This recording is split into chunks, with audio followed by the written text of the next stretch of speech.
Captain Elena Vasquez stared at the star map on her screen. The red zone glowed like a warning light in the darkness. The Cronus Expanse. Every pilot in human space knew that name. Every pilot feared it. "Captain, we should take the long road." Marcus stood behind her, his arms crossed. He was her chief engineer and oldest friend. "We have time." Elena shook her head. "No, we don't. The colony needs these medical supplies in 3 weeks. The long route takes 5.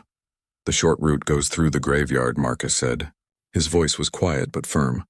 47 ships, Elena. 47 human ships have gone in there and never come out." She knew the number. She knew it better than anyone. Ship number 33 had been the cargo vessel Meridian. Her sister had been the pilot. The Perseverance was not an impressive ship. It was old, patched together with spare parts and prayers. The hull had more repairs than original metal. The engines coughed and stuttered like an old man with a cold. But it flew, and that was what mattered. Elena had 12 crew members. Most of them were too old, too broken, or too difficult for other ships to hire. Marcus had a drinking problem years ago. Dr. Chen had lost her medical license on Earth for speaking against a corrupt hospital. Young Jamie, their pilot, had failed the military entrance exam 3 times. They were rejects and outcasts, every single one of them, but they were her family. "I've studied every disappearance," Elena said. She pulled up another screen. Lines and dots covered the map. "Look, every ship that vanished was traveling through this corridor here." She pointed to a cluster of red dots. "But there's a gap. A narrow path where no ship has vanished." Marcus leaned closer. "Or maybe no ship has been stupid enough to fly through there." "Maybe," Elena admitted. "But I think it's safe." "I think there's a pattern." "You think," Marcus repeated. "Elena, thinking isn't enough when we're betting our lives." She turned to face him. "There are children dying on Kepler 442, children, Marcus. The plague is spreading. Every day we delay, more people die. Can you live with that?" Marcus was silent for a long moment. Then he sighed. "You're going to do this no matter what I say, aren't you?" "I'm the captain. It's my decision. And we'll all pay for it if you're wrong." Elena called a crew meeting in the mess hall. All 12 of them gathered around the scratched metal table. She showed them the map. She explained the risk. She told them about the narrow, safe corridor she had found. "I won't lie to you," she said. "This is dangerous. The Galactic Council has declared the expanse off limits.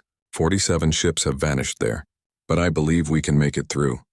"I believe there's a path," Dr. Chen spoke first. "What happens if you're wrong?" "Then we die like the others," Elena said. She believed in honesty even when it was hard. "But if I'm right, we save thousands of lives." Young Jamie raised his hand like a student in class. "I'll fly anywhere you need, Captain. That's what you hired me for." One by one, the crew agreed. Some looked scared. Some looked resigned. But they all trusted her enough to follow. The Perseverance entered the Cronus Expanse on a Tuesday morning, ship time. The stars looked the same as anywhere else. Space was space, dark and cold and endless. For 3 days, nothing happened. They flew through the corridor Elena had mapped. The engines hummed.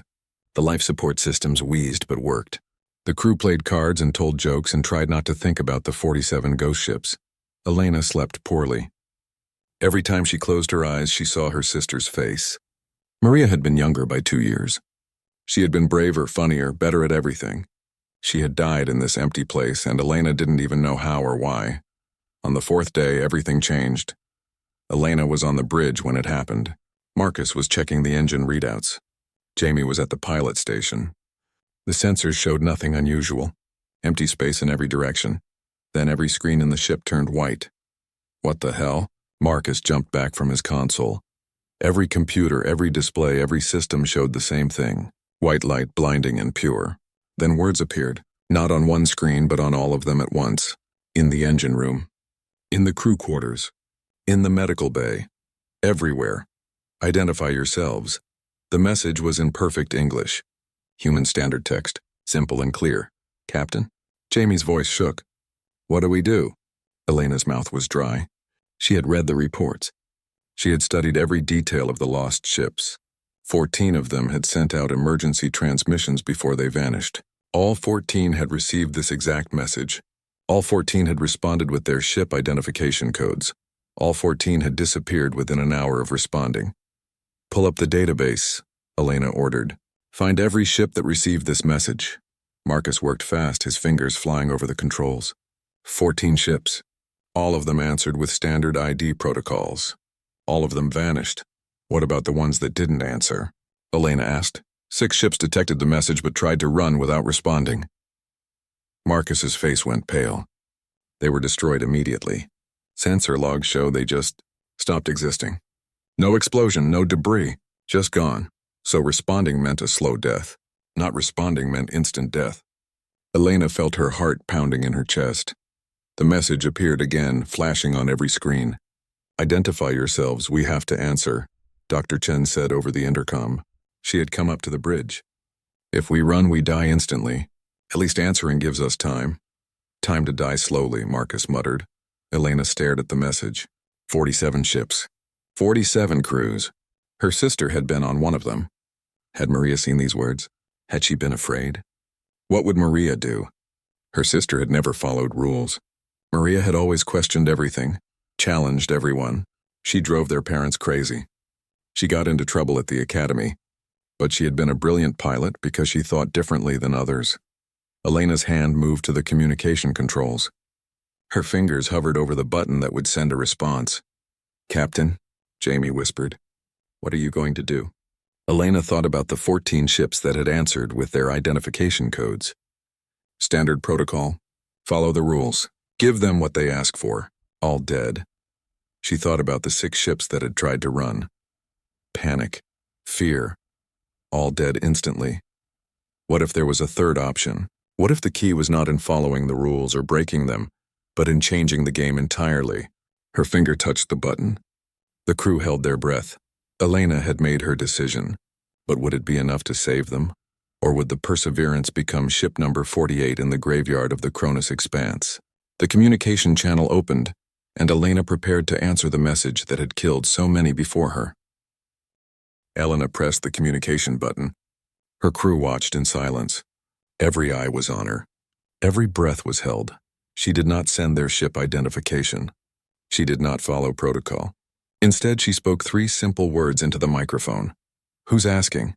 Marcus made a choking sound. "Elena, what are you doing?" She held up her hand for silence.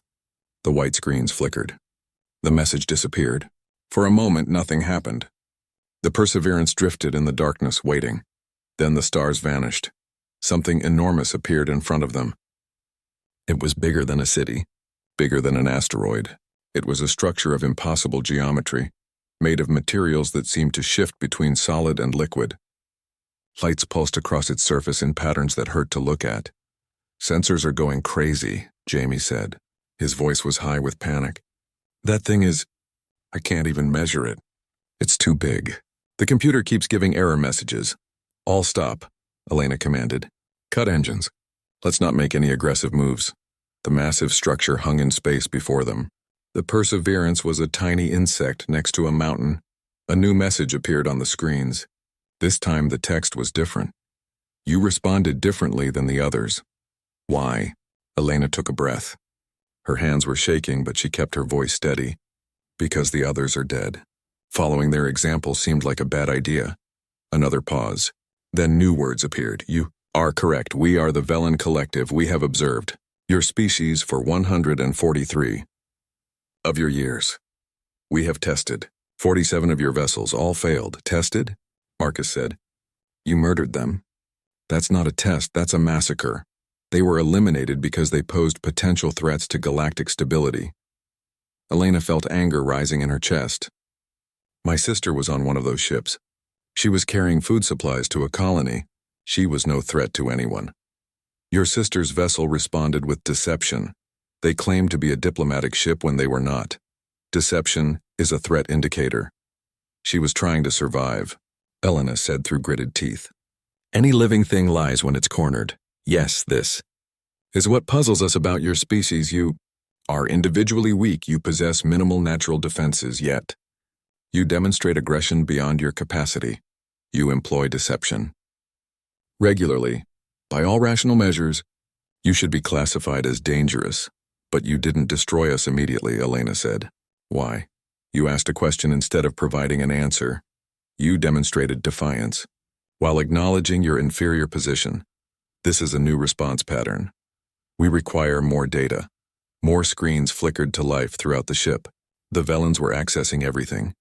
Elena watched helplessly as their files, their logs, even their personal messages scrolled past. "They're in our systems," Marcus said. "I can't lock them out." "They're everywhere." Dr. Chen appeared on the bridge again. "Captain, they're asking questions through the medical bay computers. Questions about human biology, human psychology. What do I tell them?" "Tell them the truth," Elena said. "We don't have a choice." For hours, the Velans probed the ship's systems. They asked questions. Hundreds of questions. Why did humans wage war? Why did humans form families? Why did humans create art? Why did humans lie? Why did humans persist when logic suggested surrender? Elena answered every question as honestly as she could. Sometimes Marcus helped. Sometimes Dr. Chen provided medical context. Young Jamie talked about his life, growing up on a mining colony, learning to fly old ships. The Velans seemed fascinated by the concept of hope. They asked about it repeatedly. "Define hope in practical terms." "It's believing things can get better," Elena said, "even when evidence suggests they won't." "This is illogical." "Yes," Elena agreed. "Most human behaviors are illogical. We know this. We do them anyway." "Explain," Elena thought for a moment. "My engineer, Marcus, he destroyed his career reporting corruption. He knew he would be punished. He did it anyway because it was right." "That's not logical. That's human." Marcus looked uncomfortable. "Captain, you don't need to tell them everything about me." "Why not?" Elena asked. "They're going to kill us or let us go. Either way, honesty costs us nothing." The Velans were silent for a long time. Then a new message appeared. "We must explain our purpose. 60,000 years ago, our creators were consumed by an entity known as the Ravening. It is not a species, it is a phenomenon. It spreads across the galaxy, erasing matter and energy. Our creators built us to guard against its return. We test species to determine which might be capable of resisting the ravening." "What happens to the species that fail your test?" Elena asked, though she already knew the answer. "They are eliminated. A species that cannot resist the ravening would only spread it faster. Better to remove them before they become vectors." "That's genocide," Dr. Chen said. Her voice was cold. "You're committing genocide and calling it a test. We preserve the galaxy. Individual species are irrelevant compared to total extinction." Elena felt sick, but she forced herself to think clearly. The Velans were still talking to them. That meant they hadn't decided about humanity yet. "What did the other 47 ships do wrong?" she asked. "The military vessels responded with aggression. They threatened us. The civilian vessels responded with fear. They begged or attempted deception. 14 vessels provided identification and awaited instructions. They demonstrated submission and..." "What was wrong with submission?" Marcus asked. "Some species believe in peace. Submission indicates a species that will not fight the bearer. Ravening. Aggression indicates a species that cannot cooperate against the ravening. Deception indicates a species that will betray others to save themselves. So, you want a species that's brave but not aggressive, cooperative but not submissive, honest but not naive," Elena said. "You want a species that doesn't exist." "Incorrect. We have found 17 such species. They form the Galactic Defense Coalition. They await the Ravening's return. And humans? Where do we fit? Your species is inconsistent. You display all 3 failure patterns, but you also display something unusual. You question authority while respecting power. You fight among yourselves but unite. Against external threats, you are chaotic yet organized. We have not classified your species yet," Elena felt a small spark of hope. "So we're not dead yet. Not yet. But your test is not complete. We have shown you who we are. Now you must show us who humanity is." The screens changed. Elena saw images of space. Dark space filled with something that was darker still. It looked like a wound in reality, spreading across the stars. "What is that?" Jamie whispered. "The Ravening. It approaches from beyond the galactic core. It will reach your space in 20 of your years, perhaps fewer. All species must choose, fight or die." More images appeared. Planets being consumed, Stars going dark. Entire systems simply ceasing to exist. The scale of destruction was beyond comprehension. You said we have to show you who humanity is, Elena said. Her voice was steady despite the horror on the screens. What do you want from us? Explain why your species deserves to survive despite your flaws. Convince us that humanity would be an asset in the defense against the ravening. If you fail, we will eliminate your species now before the ravening arrives. A mercy compared to what the ravening would do. Elena looked at her crew. Marcus looked terrified. Dr. Chen looked angry. Young Jamie looked like he might cry. She was a cargo ship captain. She hauled supplies from one colony to another. She was not a diplomat. She was not a philosopher. She was just a woman trying to survive. But she was also human. And if there was one thing humans were good at, it was talking their way out of impossible situations. All right, Elena said. I'll explain why humanity deserves to exist. But I need something from you first. Marcus made a strangled sound. Elena, you can't negotiate with them. They hold all the power. Elena ignored him. You've tested 47 ships.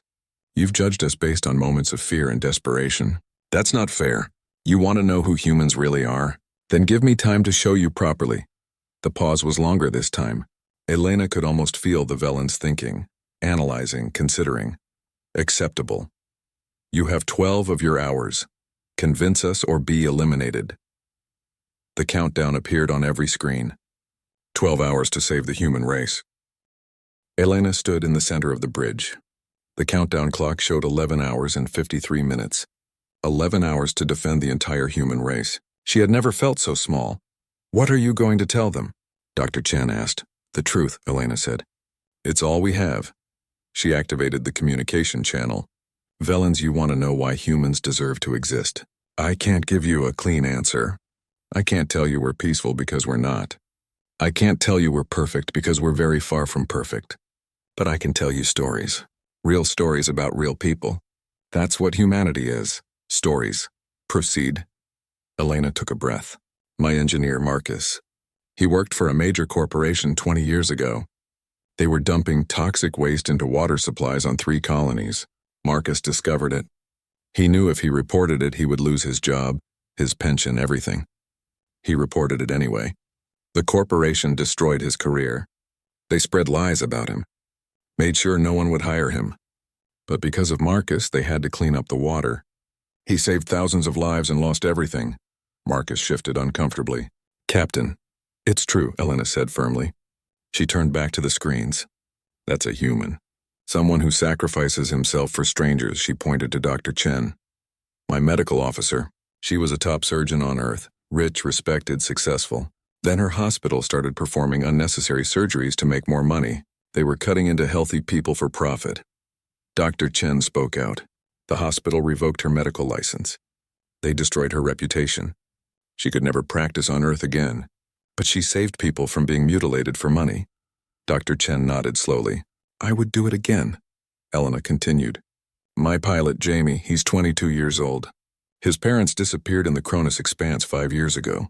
He failed the military entrance exam 3 times trying to become a search and rescue pilot. But he never stopped learning. He saved every credit to buy flight simulator time. He studied every manual he could find. He hired onto my ship not because the pay is good, but because we travel dangerous routes. He's still looking for his parents, still hoping. Jamie wiped his eyes. They're out here somewhere. I know they are. The examples you provide show individual sacrifice. This does not define a species.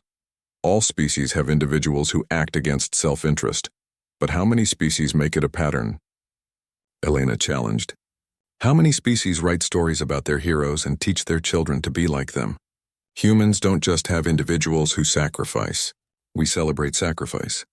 We honor it. We aspire to it. The screens flickered. New images appeared. Images Elena recognized from history books. Wars, genocides, environmental collapse, nuclear weapons. The worst moments of human history, displayed in horrifying detail. Your species also celebrates violence. You honor warriors. You teach your children to fight. Observe your history. This is what humans do.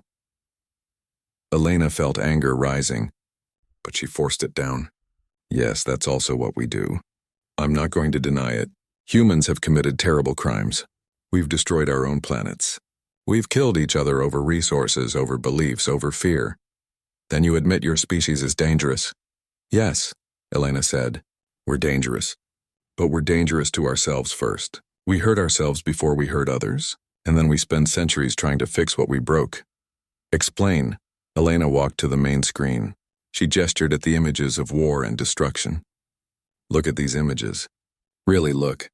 Every single one of these atrocities was followed by humans who fought to make sure it never happened again.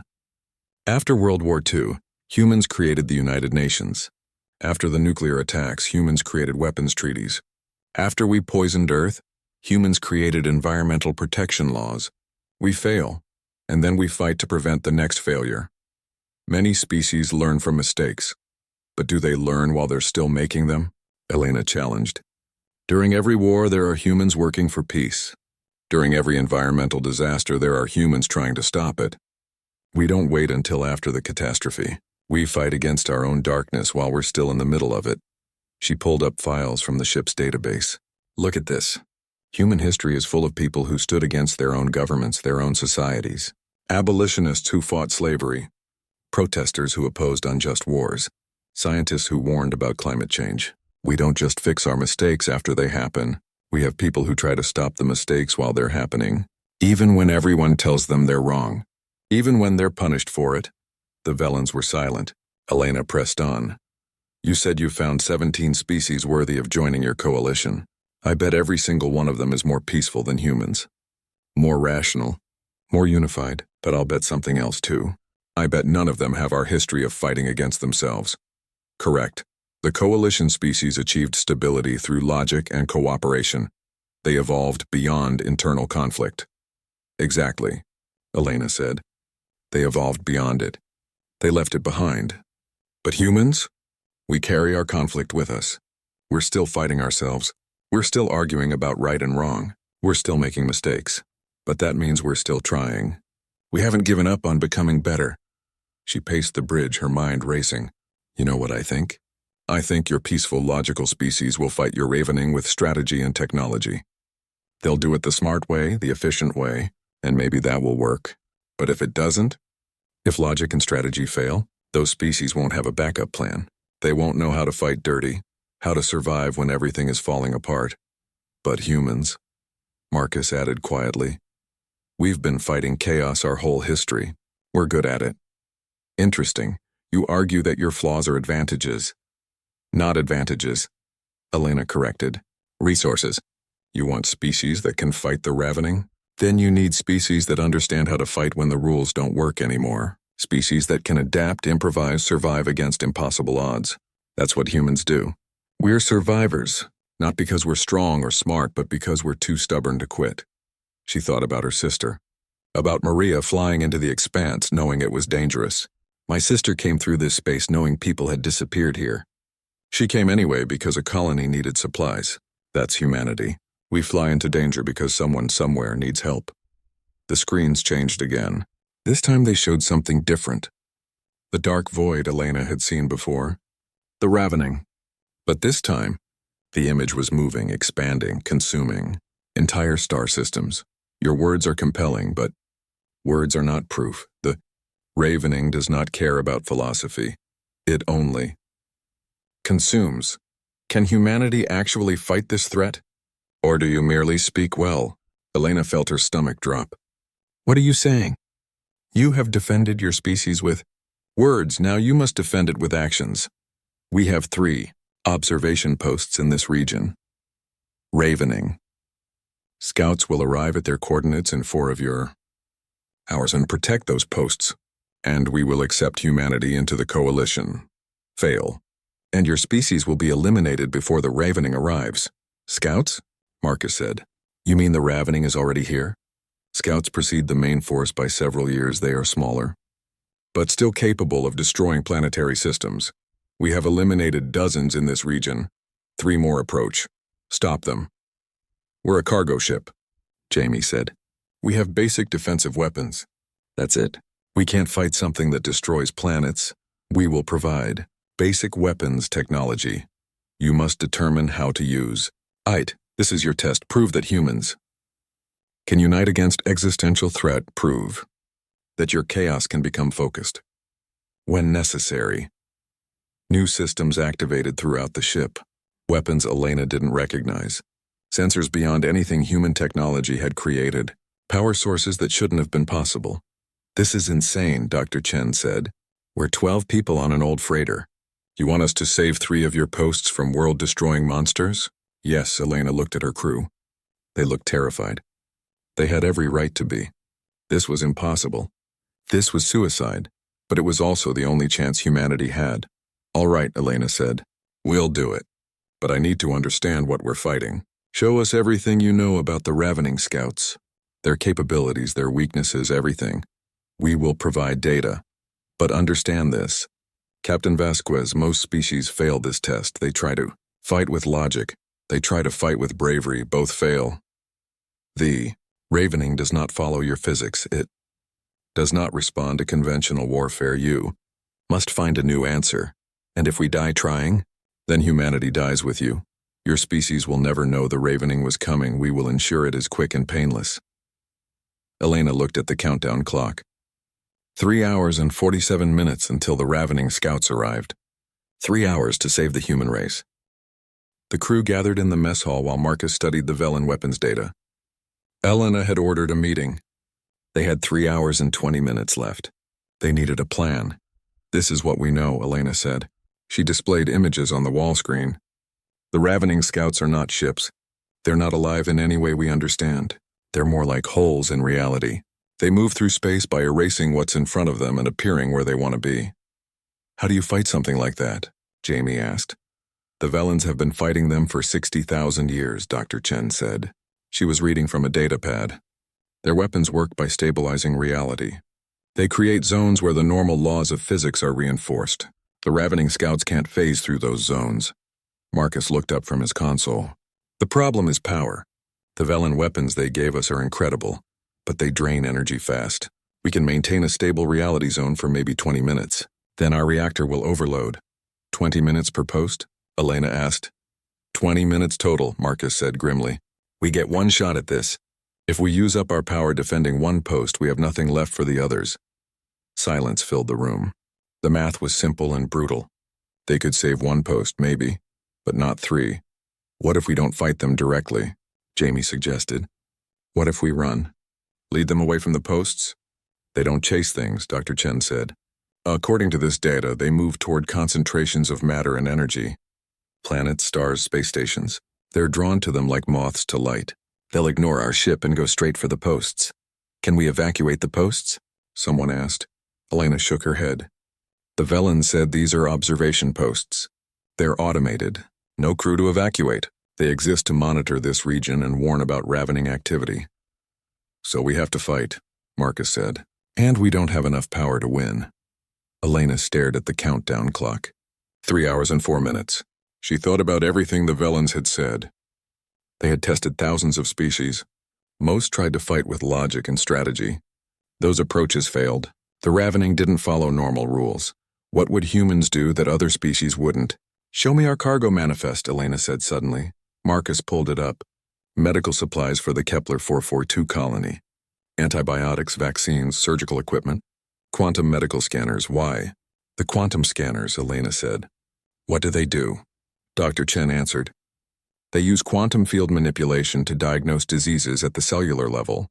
They create a stable quantum field around the patient, essentially locking the patient's atoms in a specific state, so the scanner can get precise readings. Elena felt something click in her mind. They create stable quantum fields. Yes, but they're medical equipment, Dr. Chen said. They're designed for diagnostics, not weapons. But they stabilize reality, Elena said. Her voice was rising with excitement. That's what the Velen weapons do, right? They stabilize reality to stop the ravening from phasing through space. Marcus caught on. You want to weaponize medical equipment? I want to use it the way it's meant to be used, Elena said. The Velen weapons stabilize small zones for short periods. But what if we could create one big stable zone? Use all our medical equipment together? Dr. Chen was already running calculations on her pad. The cargo bay has 87 quantum medical scanners. If we linked them together and overloaded them all at once, we could create a quantum field bubble big enough to cover all 3 posts. For how long? Elena asked. Maybe 30 seconds. Then the scanners would destroy themselves. The feedback would create a massive energy surge. Marcus was nodding slowly. We could position the ship between the scouts and the posts. Create the bubble. The ravening scouts would hit the stable reality zone and be forced into normal space, where the Velen post defenses can destroy them, Jamie finished. It's insane, Dr. Chen said, but she was smiling. Turning healing technology into a weapon. Only humans would think of this. There's a problem, Marcus said. His smile faded. To link all the scanners together, we'd need to be in the cargo bay, right next to them when they overload. The energy feedback will be massive. The cargo bay will be destroyed. Anyone inside will die. The room went quiet. Can we do it remotely? Elena asked. No, the systems are too delicate. Someone needs to be there to manually link each scanner and calibrate the field. It takes about 15 minutes of hands-on work. Elena looked around at her crew. 12 faces. 12 people she had brought into this nightmare. I'll do it. I'm the captain. This was my choice. No. Marcus stood up. You need to be on the bridge coordinating with the Velens. I'll do it. I know these systems better than anyone. Marcus, Elena, I destroyed my career 20 years ago to do the right thing. This is the most right thing I'll ever do. Let me have this, Dr. Chen spoke up. You'll need medical support. The radiation exposure alone will be lethal. I can give you drugs to keep you conscious long enough to finish the job. I'm coming with you. Dr. Chen, you don't have to. Yes, I do, she said firmly. I'm a doctor. My job is to save lives. Today I'm going to save every life in human space. I'm coming, Jamie stood up. I'm coming too. You'll need someone to handle the power routing. That's engineering work, but I've been studying our systems for years. I can help. Jamie, you're just a kid, Elena said. I'm 22, Jamie said. Old enough to choose. Old enough to matter. You said humans don't give up. You said we fly into danger to help people. That's what I'm doing. My parents flew into the expanse to help someone. Maybe they met the Velens too. Maybe they took the same test. I want to finish what they started. Elena felt tears in her eyes. You 3 would die for this. For people you've never met. For a species that's done nothing for you. That's what humans do, Marcus said simply. You said it yourself, Captain. We sacrifice, we hope. We fight our own darkness. This is who we are. The countdown clock showed 2 hours and 41 minutes. Elena gathered them all for one final meeting. She explained the plan to the Velens. They listened in silence. This plan is unprecedented. You intend to weaponize healing technology. Yes. You will sacrifice 3 crew members to create this effect. They're volunteering, Elena said. This is their choice. Illogical. The rational decision is to sacrifice one post to save the others, or to flee and save your entire crew. Yet you choose total victory, or total death. Welcome to humanity, Marcus called out from the cargo bay. He was already connecting scanners, working as fast as he could. The Perseverance moved into position. The 3 Velen posts formed a triangle in space. Elena placed her ship at the center. The ravening scouts would have to go through them to reach the posts. In the cargo bay, Marcus, Dr. Chen, and Jamie worked frantically. They linked scanner after scanner. The quantum fields began to hum. The ship's sensors started detecting strange readings. 2 hours until arrival, Elena announced. We're at 40 scanners linked, Marcus reported. Need more time. 1 hour until arrival, 60 scanners. The field is forming. I can see it on the instruments. It's beautiful. 30 minutes until arrival. All 87 scanners are linked. Running final calibrations, Elena watched the sensors. Space itself was beginning to distort. The quantum bubble was forming around the ship, invisible but measurable. It was working. 10 minutes until arrival. Calibrations complete. We're ready, Captain. Elena activated the intercom to the cargo bay. Marcus, Dr. Chen, Jamie, I want you to know. I'm proud of you. Humanity should be proud of you. Just make sure you tell them what we did, Marcus said. His voice was calm. Tell them 3 people they never met saved their lives. Maybe it'll make them think about what they do with those lives. 5 minutes until arrival. The sensors detected them. 3 dark spots on the screens. 3 holes in reality moving toward them. The ravening scouts were here. Here they come, Elena whispered. Activating quantum field, Marcus announced. See you on the other side, Captain. The ship shook. Power surged through every system. In the cargo bay, 87 medical scanners overloaded simultaneously. The quantum field expanded outward like a bubble of solid reality, pushing back the darkness of space. The ravening scouts hit the field and stopped. For the first time, they couldn't phase through space. They were forced into normal reality, solid vulnerable. The Velen posts opened fire. Energy weapons that could shatter planets struck the scouts. They shrieked if such things could shriek. They tried to escape, but the quantum field held them, locked them in place. One by one, they died. The cargo bay exploded. The Perseverance shook like a toy in a storm. Alarms screamed. But the field held just long enough. The scouts were destroyed. The posts were safe. The test was complete, and in the wreckage of the cargo bay, 3 humans had given everything to prove what humanity could be. The Perseverance was dying. Emergency lights flickered. Air was leaking from 3 hull breaches. The cargo bay was gone, just a twisted mass of metal exposed to vacuum. Elena worked frantically at the bridge controls, trying to keep her ship alive. Life support failing, Jamie's voice came over the intercom. He was still alive somehow. Section C is sealed, but Section D is venting atmosphere. Jamie? Elena's voice cracked. Jamie, you survived? Barely, he coughed. Marcus and Dr. Chen were at the center of the blast. They're gone, Captain. But I was doing power routing near the door. The blast threw me into the corridor. My suit sealed automatically. Elena felt relief and grief twist together in her chest. 2 dead, 1 alive. The weight of command felt like it might crush her. The Velen construct moved closer. Its massive bulk blocked out the stars. For a moment, Elena thought it might finish them off. They had proven themselves, but they were also witnesses to Velen technology. Maybe that was too dangerous to allow. Then new text appeared on the surviving screens. Stand by for emergency transport. Light filled the bridge. Elena felt weightless, disconnected from reality. When the sensation passed, she was standing in a massive chamber. The walls curved in impossible geometries. Her crew was with her, all 9 survivors, and floating in medical fields in the center of the room were 3 bodies. Marcus, Dr. Chen. Jamie was alive, but badly burned. What is this? Elena demanded. What are you doing? We are preserving them. They died with honor. We will remember them. Remembering them doesn't bring them back, Elena said. She felt rage building. You tested us. You forced us to sacrifice our people. Was it worth it? Did we pass your damn test? Calm yourself, Captain. Don't tell me to calm down. 3 of my people are dead because you wanted to see if humans could fight your war. You could have helped us. You could have shared your technology years ago. Instead, you murdered 47 ships and their crews. You're no better than the thing you're fighting. The Velens were silent. Elena's crew watched, afraid she had gone too far. But she couldn't stop. The words poured out. You talk about logic and stability. You judge species for showing fear or aggression. But you know what? Fear and aggression are honest. They're real. You hide behind your tests and your observations, but you're killers. You're just killers with an excuse. You are angry. This is understandable, but you do not comprehend what we have prevented. Then make me comprehend, Elena said. Stop hiding behind your protocols and your tests. Talk to me like an equal. You said humans demonstrated something unique when I asked who was questioning us, so treat us like equals. Tell us the truth. The pause was longer this time.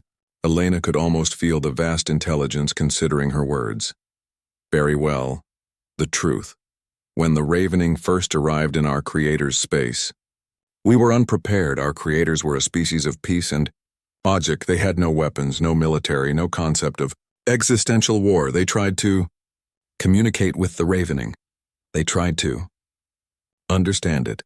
By the time they realized it could not be reasoned with, 90% of our species was gone.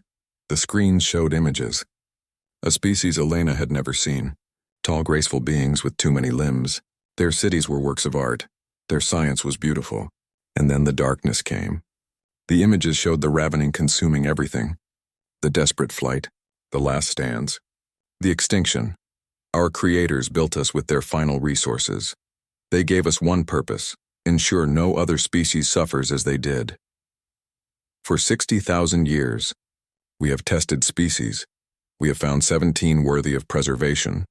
We have eliminated 432 species that would have spread the ravening faster. 432 species, Elena whispered. You've committed genocide 432 times.